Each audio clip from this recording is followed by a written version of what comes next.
Masalah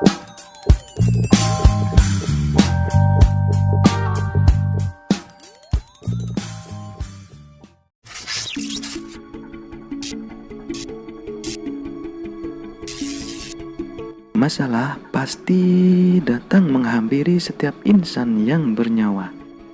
Kadang ada yang bisa menyikapinya dengan sabar, pemikiran yang positif. Kadang juga ada yang menyelesaikan masalah tersebut dengan hal-hal yang gak baik. Misalnya dengan kriminal ataupun perbuatan kotor lainnya. Bahkan juga ada yang menghindarinya dengan cara menghilangkan nyawanya sendiri.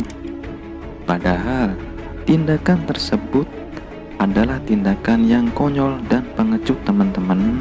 Sebenarnya jika kita bisa bersabar ataupun berpikir positif dalam menyelesaikan masalah tersebut, kan kalian sudah dengar sendiri, teman-teman, bahwa Tuhan memberikan masalah ke kita tidak sampai lewat dari kemampuan kita masing-masing, teman-teman. Bener kan?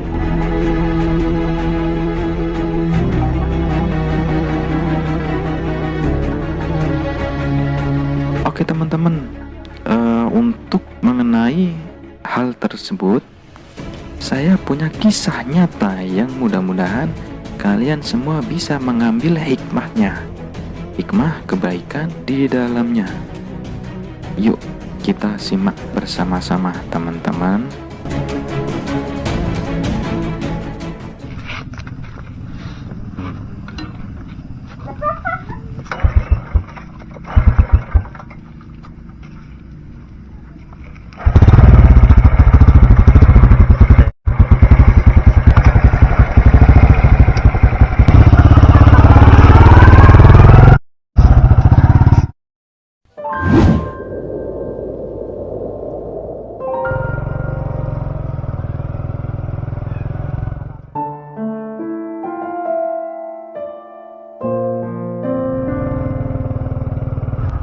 Di desa Umbul Natar, Lampung, pemuda yang masih berumuran belasan tahun ini bertempat tinggal.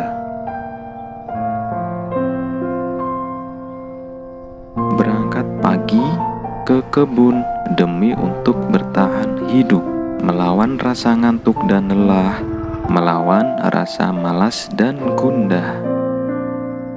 Setiap paginya ia pergi ke kebun untuk bekerja, atau dalam bahasa di desanya itu disebut deres getah karet.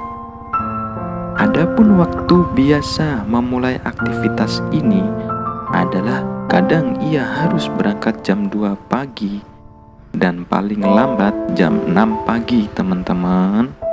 Karena pada waktu jam tersebut pohon karet yang ia deres bisa mengeluarkan lebih banyak getah dibandingkan di luar waktu tersebut. Selain harus melawan rasa ngantuk, malas, dan lelah, pemuda ini juga harus menahan gigitan-gigitan seekor nyamuk yang luar biasa banyaknya. Maka dari itu, ia selalu menyediakan obat nyamuk supaya nyamuk tidak begitu banyak yang menggigitnya.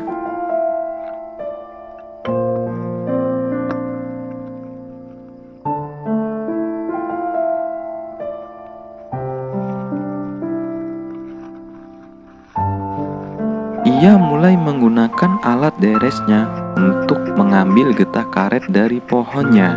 Ia tampak mahir dan rapih dalam menggunakan alat tersebut. Karena menurut keterangan dari pemuda ini, jika kita tidak mahir dan rapih dalam menderesnya, maka hasil atau kulit pohon karet bekas di deresnya tersebut tidak bisa pulih seperti sedia kala, dan dampaknya getah yang dihasilkan selanjutnya tidak bisa maksimal, teman-teman. Satu persatu batang pohon karet tersebut ia deres. Ia tidak menghiraukan rasa lelah dan ngantuk karena harus bangun lebih awal dibandingkan dengan yang lain. Sedangkan saya masih saja kadang merasa lelah dan masih saja selalu tidak ingin bangun tidur ketika saya sekiranya masih ngantuk pada pagi hari.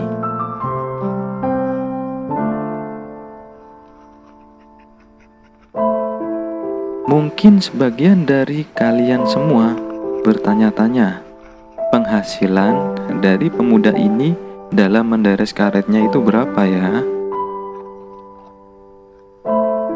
Di sini, jika menurut keterangannya, hasil dari ia bangun lebih awal hingga selesai deres pohon karet tersebut, rata-rata dalam 1 bulan hanya menerima sekitar 600 ribuan teman-teman.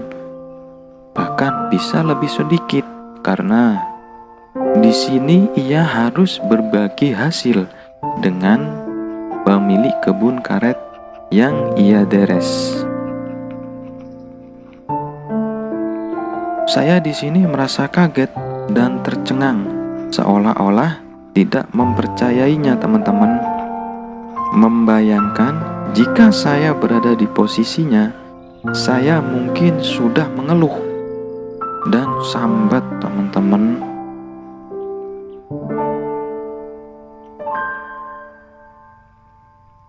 Saya menanyakan mengenai hal itu kepadanya, dan ia pun bilang kepada saya, kalau ingin mendapatkan hasil lebih dari itu, ia harus mencari lagi tambahan pekerjaan setelah selesai dari kebun. Misalnya, ikut muat mobil-mobil truk, ikut panen singkong di kebun orang, ataupun kerjaan lain yang sekiranya mampu. Yang penting, hasil dari semua itu tetap disyukuri.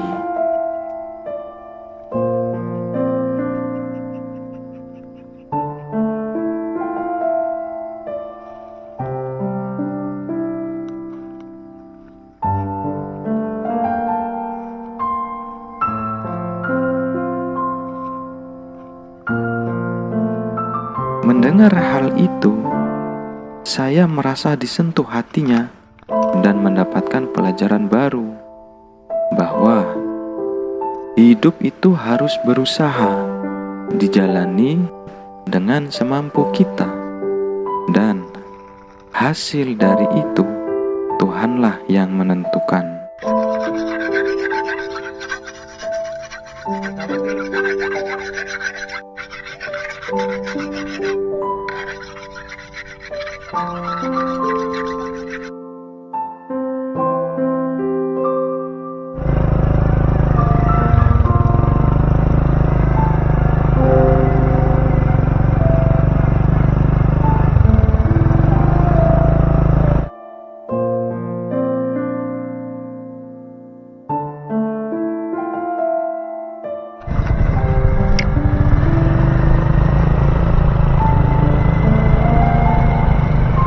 Di sore harinya, pemuda ini harus mencari rumput untuk makanan kambing-kambing yang ia pelihara.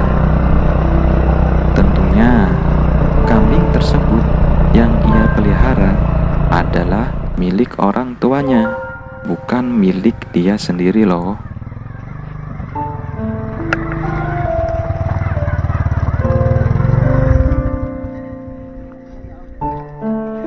Di sini saya mendapatkan ketukan baru teman-teman.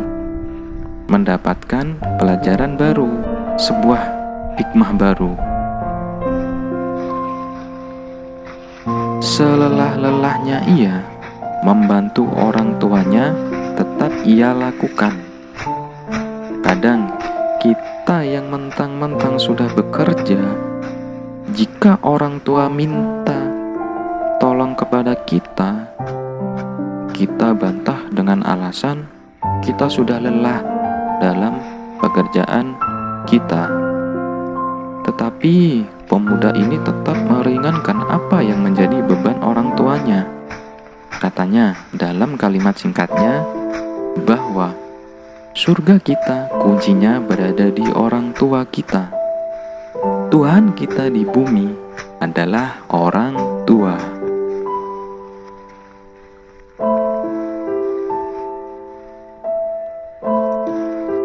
Ia mulai mengumpulkan rumput-rumput yang akan dijadikan makanan kambingnya, teman-teman.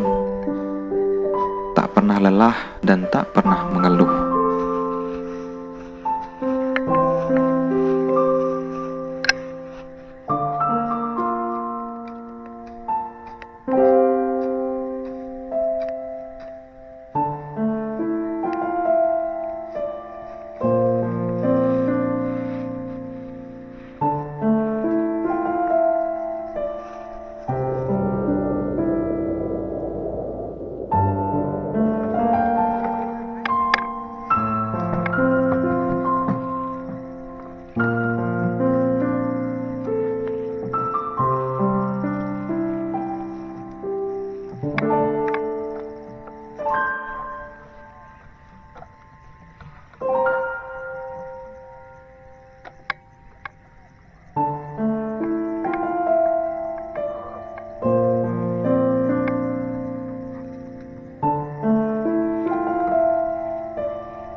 Pemuda ini biasa disebut nabi. Ia mulai putus sekolah sejak sekolah menengah pertama karena alasannya adalah faktor ekonomi. Ya, maklum, di desa di mana pemuda ini tinggal, untuk memenuhi kebutuhan hidupnya masing-masing atau orang yang mendiami desa tersebut, itu sangat-sangat susah, teman-teman.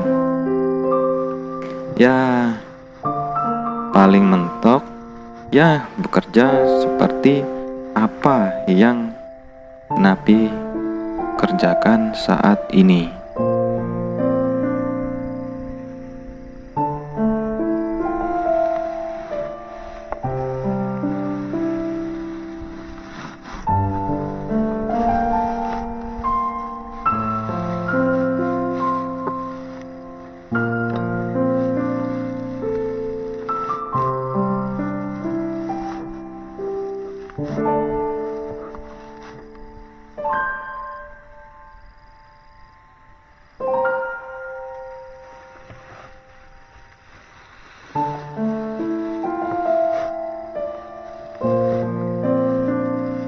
Dan ia hanya berharap